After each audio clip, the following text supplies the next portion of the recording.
အားလုံးပဲမင်္ဂလာပါကျွန်တော်ရဲ့နာမည်ကမိုးမိုးလို့ခေါ်ပါတယ်ဗျကျွန်တော်ရဲ့ YouTube channel လေးကပြန်လဲကြိုဆိုလိုက်ပါတယ်ဗျကျွန်တော်ဒီနေ့တက်ဆက်ပေးမယ့်အကြောင်းအရာလေးကတော့မြောက်တွေရဲ့အကြောင်းပဲဖြစ်ပါတယ်ဗျအင်မတန်မှစိတ်ဝင်စားစရာကောင်းတဲ့မြောက်တွေရဲ့အကြောင်းပဲဖြစ်ပါတယ်ဗျစလိုက်ကြရအောင်ဗျမြောက်တွေကလူတဲ့နီးစပ်တဲ့ထူးခြားတဲ့တိရစ္ဆာန်တစ်ခုဖြစ်ပါတယ်မြောက်တွေကိုလူသားတွေနဲ့အများဆုံးတူညီတဲ့တိရစ္ဆာန်မျိုးစေ့အဖြစ်သတ်မှတ်နိုင်ပါတယ်သူတို့ရဲ့ဉာဏ်ရည်ထက်မြက်မှုလူမှုဆက်ဆံရေးနဲ့ကစားတတ်တဲ့အလေးအကျင့်တွေကလူသားတွေကိုအမြဲတမ်းဆွဲဆောင်နေခဲ့ပါတယ်ဒီတစ်ခါတော့ဒီလိုစိတ်ဝင်စားစရာကောင်းတဲ့မြောက်တွေအကြောင်းကိုလေ့လာကြည့်အောင်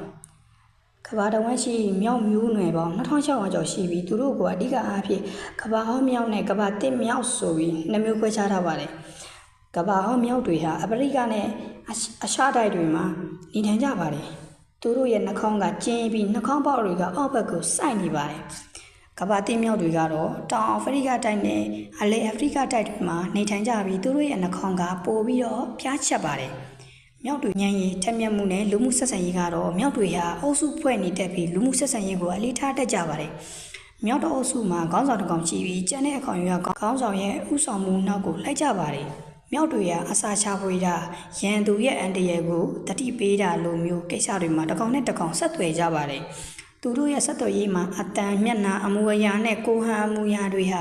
အရေးပါတဲ့အစိတ်ပိုင်းတွေပဲဖြစ်ပါတယ်။မြောက်တွေရဲ့စားသောက်မှုနဲ့ပတ်ဝန်းကျင်ပေါ်တည်ရောက်မှုတွေကတော့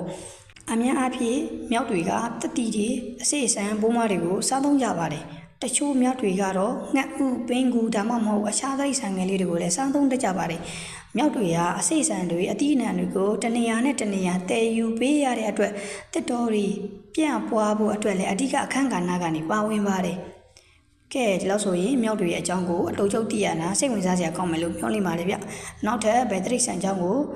ဘယ်ဘူးသီးတဲ့အကြောင်းလေးကိုသိချင်တာရှိရင် comment ထဲမှာမှန်ကန်ပြီးလို့ရပါတယ်ဗျ။ဗီဒီယိုလေးကိုအဆုံးထိကြည့်ခဲ့ပြီးတဲ့အတွက်အားလုံးကိုကျေးဇူးတင်ပါတယ်ဗျ။